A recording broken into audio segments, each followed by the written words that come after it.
حاجة مرحبا بكم الناس الكل dans cet enseignement, dans ce panel de discussion. Je tiens tout d'abord à remercier la faculté de médecine de Monastir pour ce privilège et cette occasion pour présenter le concept de Healthcare Innovation et pour démarrer cette série d'enseignements post-universitaires à la faculté. Je suis Mohamed Masmoudi, je suis pharmacien, diplômé de la faculté de pharmacie et je suis actuellement senior partner à Healthcare Innovation, mais aussi je suis donc directeur des opérations dans une start-up tunisienne qui s'appelle Medicacom, qu'on travaille avec l'industrie pharma, mais aussi avec les services cliniques, les hôpitaux et aussi les facultés de santé, la pharmacie, la médecine dentaire, etc. Donc aujourd'hui, je vais vous présenter, on va nous mettre un petit peu dans le bain des startups. On va présenter c'est quoi une startup, quels sont les domaines d'activité des startups en santé, et puis on va passer par la suite pour présenter les pistes de collaboration possibles, comment s'introduire au sein d'un service clinique pour une startup et quelles sont les attentes ou bien la perception des services cliniques par les startups. Et on va commencer par définir une startup. En effet, c'est quoi une startup? Une startup, c'est une jeune entreprise qui travaille pour délivrer un produit ou bien un service unique. Elle est axée principalement sur deux choses importantes qui les caractérisent par rapport aux entreprises ordinaires. La première chose, c'est l'innovation. On parle d'un caractère très innovant d'une entreprise. Et secondo, donc, le principe de la scalabilité. C'est quoi la scalabilité? La scalabilité, c'est un fort pouvoir de croissance en une petite période de temps.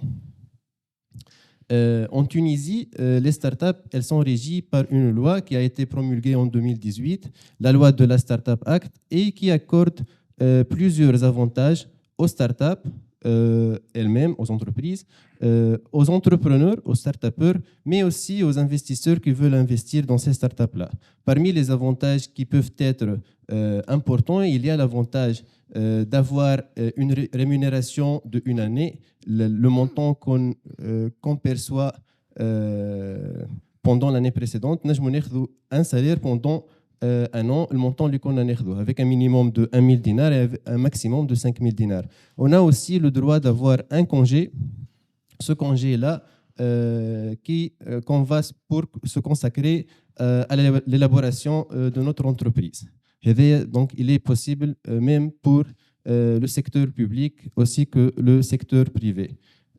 Jusqu'à décembre 2023, on a eu plus que 800 startups, uniquement 80 startups labellisées en health tech qui représentent moins de 10%, qui est un petit peu malgré le grand potentiel de la health tech dans le monde. C'est quoi les startups en health tech? En effet, ce sont les entreprises qui utilisent les nouvelles technologies pour développer des solutions dans le secteur médical. Les financements pour les startups en health tech, ils ont atteint les 10,2 milliards de dollars seulement dans le troisième trimestre de 2023. Donc, il y a malheureusement une petite diminution des montants investis de 40% par rapport à l'année dernière, mais ça reste quand même un énorme montant. Si on peut diviser les startups en health tech en trois parties, on aura la biotech, la medtech et la e-santé. On va voir par la suite c'est quoi les différences. La biotech, ce sont les startups qui utilisent des matériaux vivants pour créer des produits ou bien des services. Ces startups-là en biotech, elles ont des spécificités. Une forte activité de recherche et développement, des besoins de financement qui sont très importants, aussi des longues phases de développement, une nécessité d'investisseurs spécialisés pour ce type de start-up. Le retour sur investissement, par conséquent, il peut être important. Et pour ce type de start-up, il y a une très grande importance de la propriété intellectuelle. À vrai dire, la santé, c'est le débouché le plus important des startups en biotech, mais on peut avoir des startups à base de biotech qui travaillent dans le secteur de l'agriculture et de l'environnement. Pour le domaine de la santé, les domaines majeurs sont l'oncologie, les maladies infectieuses et du système nerveux central. Il y a quelques exemples de startups qui travaillent dans le secteur de la biotech. On a une startup tunisienne qui s'appelle Kitoprod, qui fait des produits à base du chitosane. Et je pense que sa fondatrice, elle est issue de l'ISBM, ici à Monastir, et travaille aussi à le CBS à Sfax, c'est ça? La deuxième catégorie, c'est les startups en medtech. Ce sont les startups qui travaillent et conçoivent des dispositifs comprenant une partie hardware et utilisés à des fins médicales. Elles ont, elles aussi, des spécificités, une très large diversité des solutions proposées en medtech.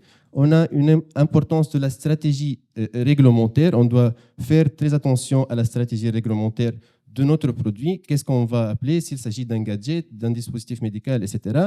Et aussi, c'est un secteur dynamique et innovant.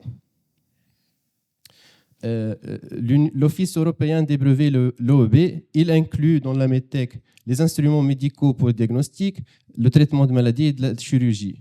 À titre d'exemple, les instruments de vaccination, les prothèses, les robots chirurgicaux, la tomographie par ordinateur, les simulateurs cardiaques, etc. En 2020, on a eu plus de 14 295 demandes d'enregistrement avec une croissance de 2,6%. Il y a plusieurs exemples de startups qui travaillent dans la medtech, essentiellement dans le monde. Par exemple, iLife qui qui propose une technologie de transcathéter pour remplacer la valve mitrale, et ils ont arrivé à développer quelque chose d'important.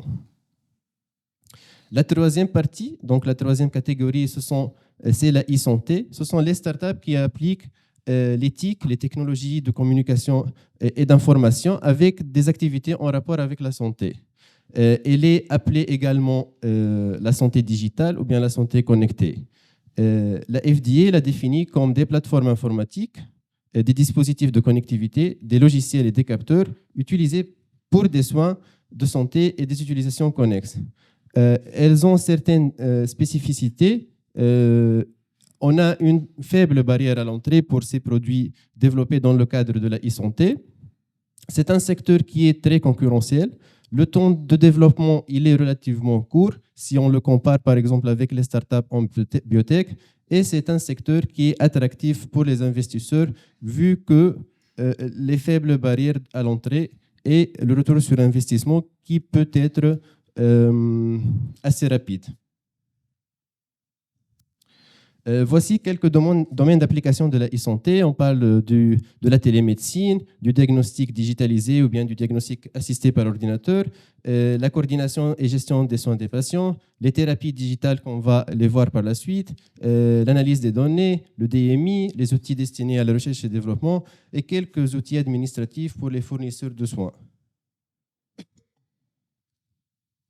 On va ouvrir une petite parenthèse pour voir les thérapies digitales qui est actuellement de tendance dans le monde, mais malheureusement pas encore en Tunisie, qui sont des logiciels de santé développés et qui génèrent et effectuent une intervention médicale avec un impact thérapeutique positif démontrable sur la santé d'un patient. Elles fonctionnent de diverses manières, en utilisant peut-être la réalité augmentée, la délivrance de thérapies cognitivo-comportementales qui aident à suivre, à gérer les symptômes ou bien améliorer l'observance médicamenteuse. Ils peuvent être accessibles via des smartphones, des tablettes et peuvent être utilisés que ce soit d'une façon indépendante ou bien associés à des traitements. C'est un marché énorme pour les thérapies digitales qui devrait atteindre en 2030 les 28 milliards de dollars. Les principaux focus jusqu'à maintenant des thérapies digitales, on l'utilise principalement pour des traitements associatifs en santé mentale, des troubles comportementaux, des maladies métaboliques, en oncologie, etc. Et il y a certaines thérapies digitales qui ont été approuvées par la FDA, par exemple des logiciels développés par Peer Therapeutics, par exemple Reset, qui est une thérapie cognitivo-comportementale des troubles d'addiction. Il y a aussi Sleepio, qui est un programme d'amélioration du sommeil, qui a été aussi approuvé par la FDA. Voilà. Ce diapo-là, il représente l'écosystème de la health tech. C'est un écosystème qui est très, très riche, qui est très dense, très vaste et très complexe. Si vous voyez ici, il y a plusieurs parties prenantes qui interviennent dans cet écosystème-là. Il y a les labos de recherche, les incubateurs, les structures d'accompagnement, l'université, il y a les parties certification, le ministère, l'administration, les investisseurs, etc. Donc, c'est un système qui est très complexe et jusqu'à maintenant, je ne pense pas qu'il y a une cartographie assez complète de cet écosystème-là. Et parmi les objectifs donc, de Healthcare Innovation, c'est de mettre en place une cartographie qui relie toutes les parties prenantes et les acteurs qui travaillent dans le domaine de la health tech. On va passer maintenant pour parler du cœur de notre rencontre aujourd'hui, les types de collaboration possibles entre les startups et les établissements de santé. En effet, il y a différents types de collaboration possibles qui dépendent des objectifs poursuivis par la startup ou bien par l'établissement de santé, qui répondent directement aux besoins ou bien de la problématique de chaque partie et qui mettent en place une coopération mutuellement bénéfique pour les deux parties.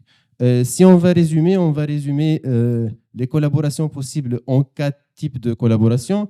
La première partie, c'est le co-développement ou bien la co-conception de la solution, l'évaluation ou la validation de la solution, des études médico-économiques et finalement la commercialisation ou bien la vente proprement dite de la solution. On va détailler toutes les parties par la suite.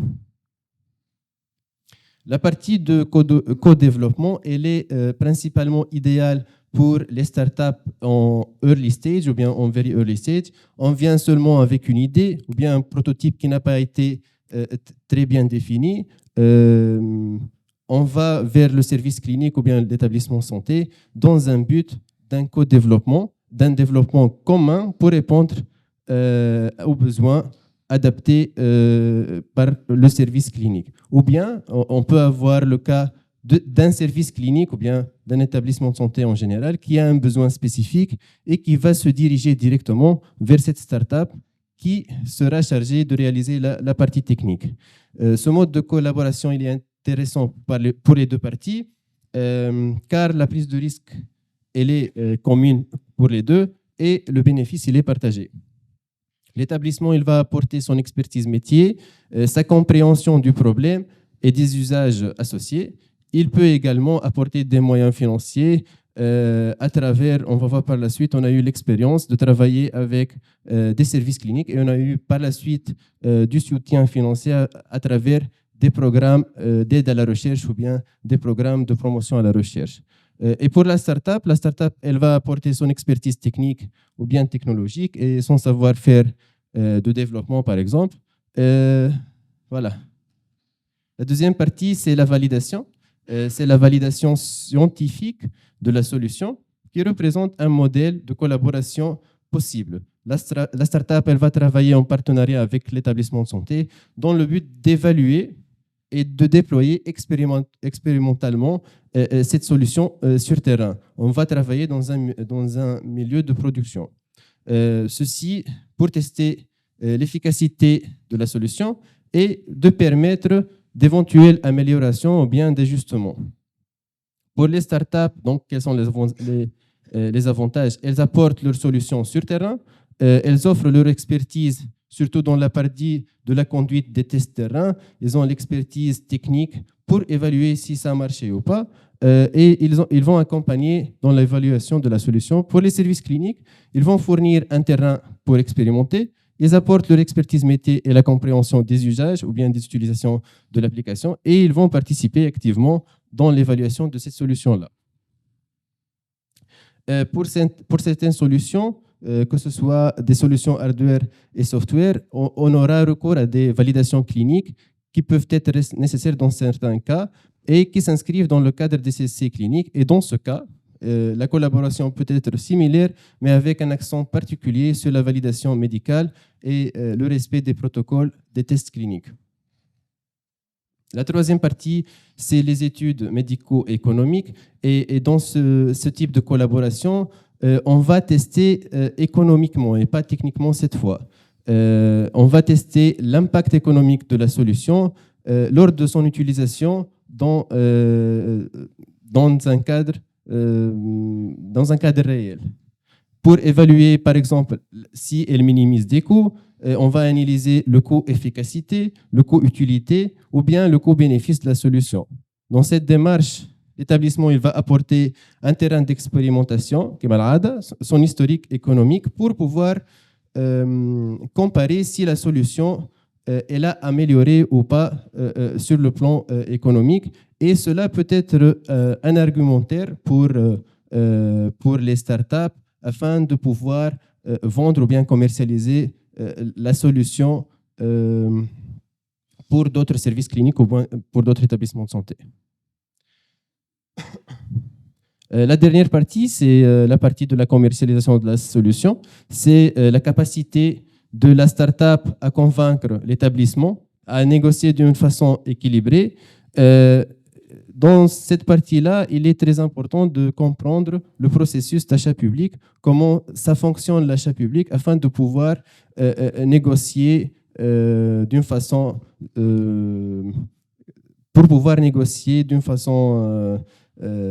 très claire et d'arriver à conclure ces négociations-là. On doit arriver à convaincre l'établissement. On va pouvoir négocier économiquement et institutionnellement. Et comme on a dit, on doit pouvoir comprendre les mécanismes, les freins de l'achat public et pour adapter par la suite notre stratégie commerciale à ces mécanismes-là ou bien à ces contraintes-là.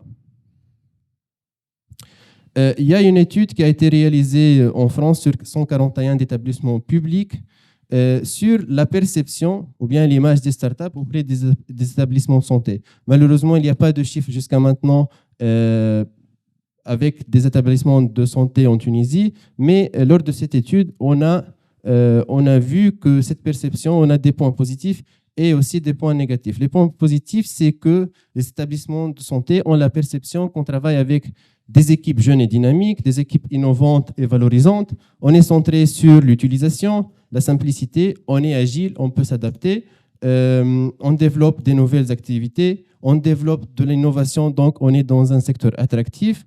Mais malheureusement, il y a des points de perception qui sont négatifs et les services cliniques ou bien les établissements de santé d'une générale, ils voient les startups comme étant des gens qui manquent d'expérience, ils ne méconnaissent pas parfaitement le terrain.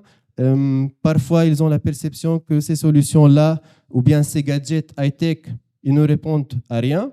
Ces gens-là, ils méconnaissent le terrain et qui sont des structures peut-être fragiles et éphémères puisqu'ils ont toujours travaillé avec des fournisseurs agréés et qui ont collaboré avec eux pendant plusieurs années.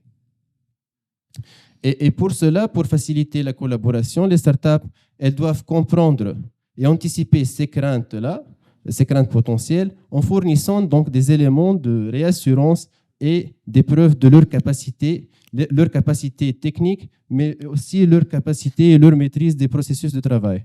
À l'inverse, cette perception, elle peut également susciter de nombreuses attentes de la part des établissements. Et dans ce cas, il y a deux principaux risques. C'est que les startups, elles veulent être très innovantes. Et dans ce cas, on peut s'éloigner bien évidemment des besoins du terrain, mais aussi vouloir répondre à toutes les demandes d'amélioration. On va partir peut-être d'un besoin qui est un tout petit besoin et on se trouve avec des demandes de changement énormes, ce qui va avoir des boucles de développement interminables qui vont affecter bien évidemment donc les capacités financières de la start-up.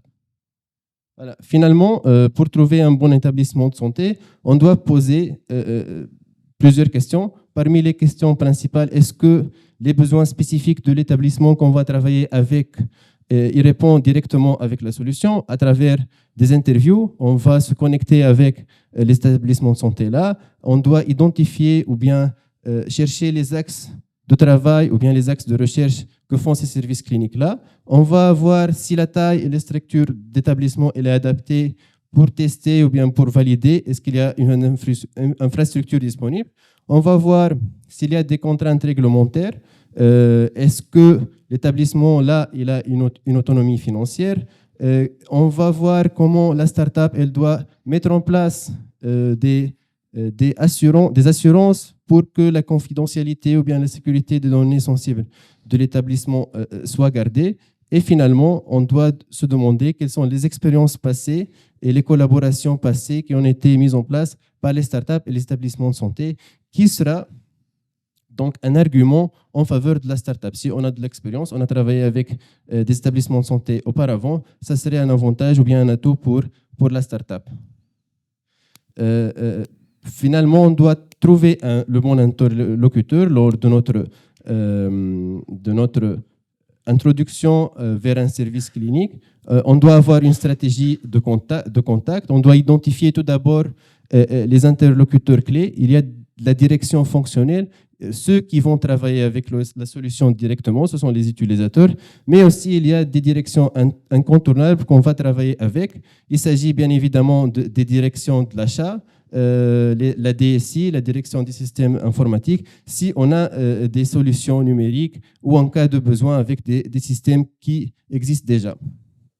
En pratique, donc, le premier contact, il peut être établi par le service médical pour essayer d'identifier le besoin ou bien la problématique, mais il est essentiel donc de faire un passage par la suite aux autres directions qui sont des intervenants clés lors du processus.